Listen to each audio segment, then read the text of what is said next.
Les ruines de Séchilienne.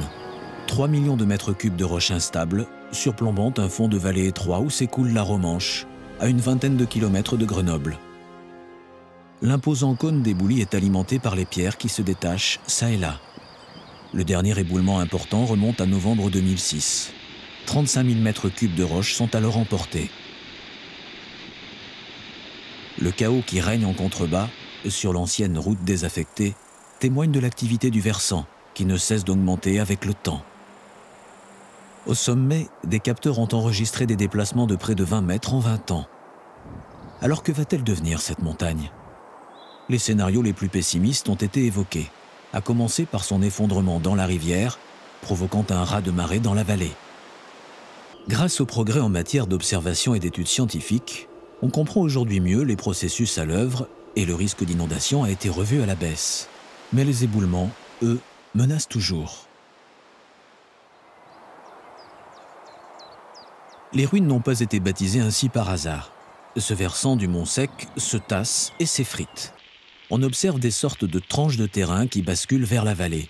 Un phénomène appelé fauchage, provoqué par la décompression de ce massif fracturé qui a commencé après la dernière glaciation. Ce processus irréversible aurait donc débuté il y a plus de 10 000 ans. Si on fait un peu l'historique, le site des ruines de Séchilienne a été repéré depuis longtemps comme un site dans lequel il se produisait des instabilités, des petits éboulements et des chutes de blocs. Si on tourne dans les archives, depuis 1720 à peu près, et régulièrement, on trouve des relations sur des éboulements, et en particulier sur des éboulements qui allaient sur la route nationale qui se trouvait au pied du versant. Dans les années 1980, ces éboulements sont de plus en plus fréquents. La situation inquiète et les pouvoirs publics lancent en urgence des études pour évaluer l'aléa. Les premiers résultats font état de 2 millions de mètres cubes de roches prêts à s'ébouler. Dès 1985-86, des mesures sont prises. La route qui passait au pied des ruines est déviée et protégée des chutes de blocs par une digue en terre. Derrière ce merlon, un chenal de dérivation est creusé pour permettre à la Romanche de s'écouler si un éboulement venait à boucher son lit. Enfin, un système de surveillance s'est installé par le CT, Centre d'études techniques de l'équipement de Lyon. Après 2 ans de mesures, les ingénieurs s'aperçoivent que l'ensemble du versant se déforme. Un volume bien trop important pour être stabilisé.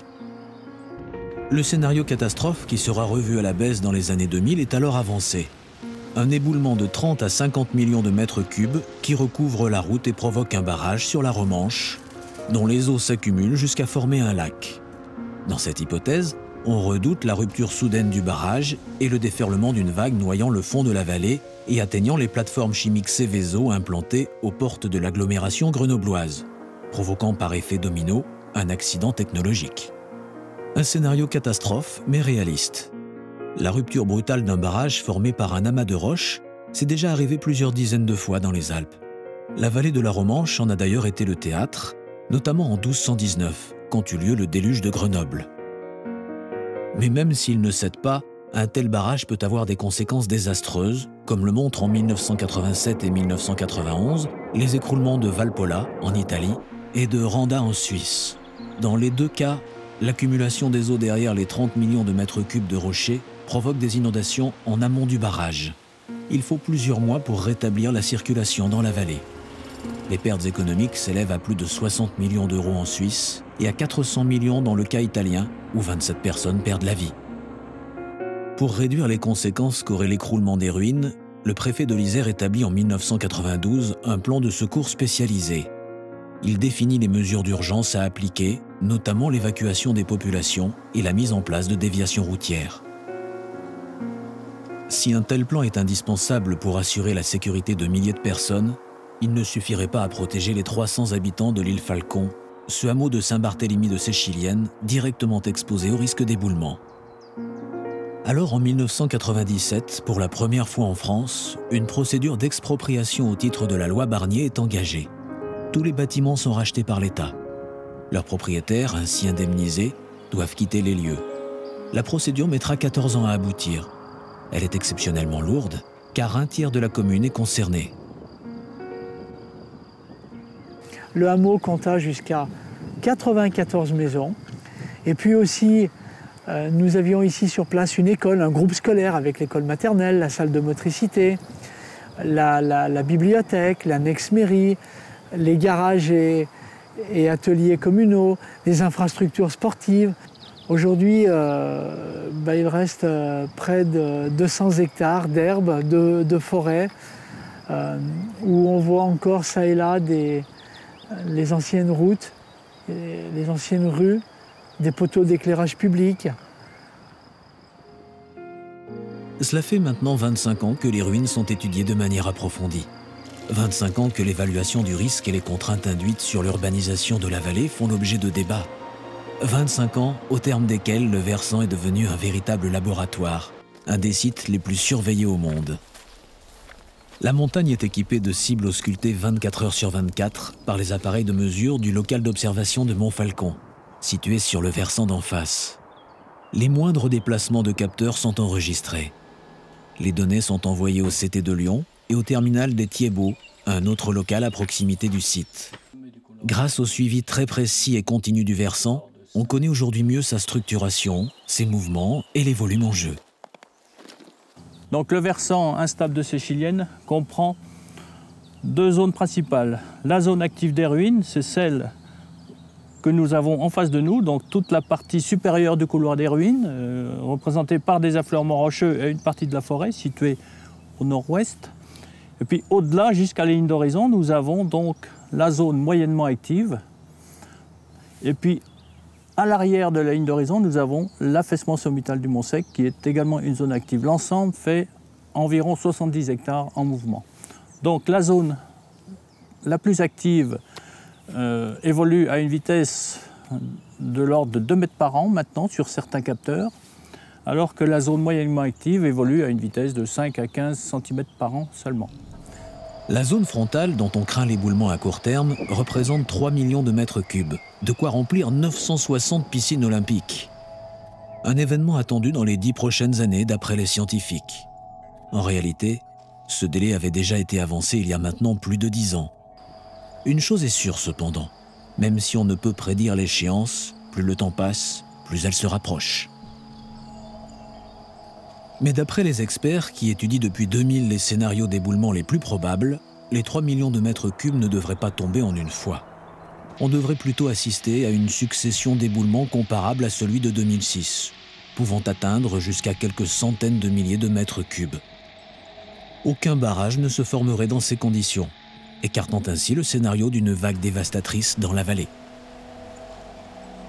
Par précaution, c'est l'hypothèse la plus pénalisante qui a été retenue pour déterminer les ouvrages de protection hydraulique à mettre en place. Le SIMBY, syndicat mixte des bassins hydrauliques de l'Isère, a ainsi étudié les conséquences d'un éboulement de 3 millions de mètres cubes monophasé, c'est-à-dire en une fois formant un barrage de 6 mètres de haut et survenant pendant une crue de la rivière. D'après la simulation, le risque d'inondation avait été surestimé. Le SIMBY a mis en œuvre une étude sur maquette, c'est-à-dire sur modèle réduit physique, pour reproduire à échelle donc très réduite au 60e la configuration de la vallée avec tous ses aménagements et à regarder de manière réelle comment une rupture de barrage allait ainsi s'éroder. Et donc les résultats de ces études ont montré qu'il n'y avait pas de rupture importante de ce barrage et une vague qui se propage vers l'aval, mais plutôt un faible surdébit de l'ordre de 50 mètres cubes par seconde qui interviendrait pendant la phase de montée de la crue. Autrement dit, même si un barrage se formait pendant une crue centenale de la Romanche, les risques ne seraient pas beaucoup plus élevés que pour une crue centenale ordinaire. Les digues qui protégeront les zones urbanisées devront donc résister à une crue un peu plus importante que celle qui revient en moyenne tous les 100 ans. La route départementale 1091 constitue aussi un enjeu de taille. Cette liaison Alpes du Nord – Alpes du Sud est la principale voie d'accès à la région de l'Oisans et à ses grandes stations de ski. En cas d'éboulement de 3 millions de mètres cubes, il faudrait des semaines pour déblayer les rochers. Et la coupure prolongée de la route aurait de lourdes conséquences socio-économiques. La rupture de ce cordon ombilical serait extrêmement préjudiciable à la fois à l'économie des stations de l'Oisans et au-delà du Briançonnais, mais également de l'Italie. mais ça sera également très préjudiciable au fonctionnement de la vie quotidienne. Un simple exemple. Pour se rendre au collège de Visil, les collégiens de ma commune, Saint-Barthélemy-de-Séchilienne, qui est en amont de la falaise des ruines de Séchilienne, devraient faire un détour de près de 80 km par des routes de montagne. On peut penser aussi à tout, disons, les sapeurs-pompiers, le monde médical, etc. Il faut que la circulation puisse continuer pour le cas où il y aurait justement cet éboulement. Pour éviter cela, une parade routière est envisagée. Elle serait mise en œuvre par le Conseil général de l'Isère. Cela va consister en une déviation qui sera plaquée sous Montfalcon, à une trentaine de mètres au-dessus du fond de vallée, et vallée qui sera franchie par un très grand viaduc permettant l'écoulement de la Romanche en cas de crue. La route serait ainsi hors d'atteinte des crues et des éboulements de court terme. Mais qu'en sera-t-il à plus long terme, quand les 3 millions de mètres cubes se seront éboulés? À vrai dire, on attend de nouveaux mouvements du versant, à l'arrière cette fois de l'actuelle zone frontale. On se retrouvera nécessairement devant une nouvelle situation d'instabilité, puisqu'on enlève une butée devant, donc ce qu'il y a autour, ce qui est plus à l'ouest, de nouveau se mettra de manière instable. On retrouverait donc un risque d'éboulement de masse. Mais de quel volume cette fois? Le risque serait-il plus ou moins important? Personne ne peut le dire encore. Alors les études se poursuivent pour en savoir plus et déterminer les mesures à adopter à long terme. En attendant, l'anticipation des éboulements repose sur le dispositif de surveillance opérationnel 7 jours sur 7, 24 heures sur 24. Quand les capteurs enregistrent des mouvements anormalement importants, les ingénieurs du CT en sont immédiatement informés. Le plan de secours spécialisé prévoit alors un suivi du phénomène par l'ensemble des experts. Si la situation l'exigeait, le préfet déclencherait l'alerte et tout serait entrepris pour protéger les populations et les usagers de la RD 1091.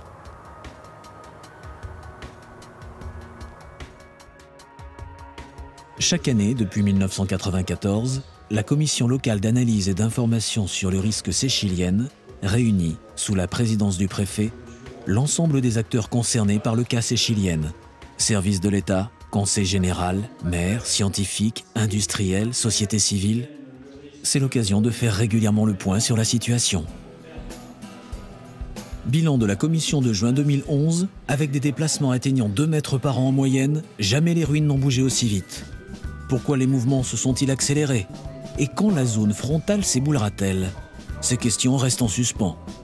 En réaction à cette situation préoccupante, le préfet a fait évacuer en juin 2011 les 3 dernières familles expropriées qui résidaient encore à l'île Falcon et a souligné l'urgence de réaliser les parades hydrauliques et routières. Mais la mise en œuvre de projets d'une telle importance demandera encore du temps. L'ampleur de phénomènes comme les ruines de Séchilienne ou le glissement de la Clapière dans les Alpes-Maritimes en fait des cas particuliers. Mais à d'autres échelles et tout type de risques naturels confondus, c'est 80% des communes de métropole qui doivent relever le même défi, concilier espace de vie, développement local et risques majeurs.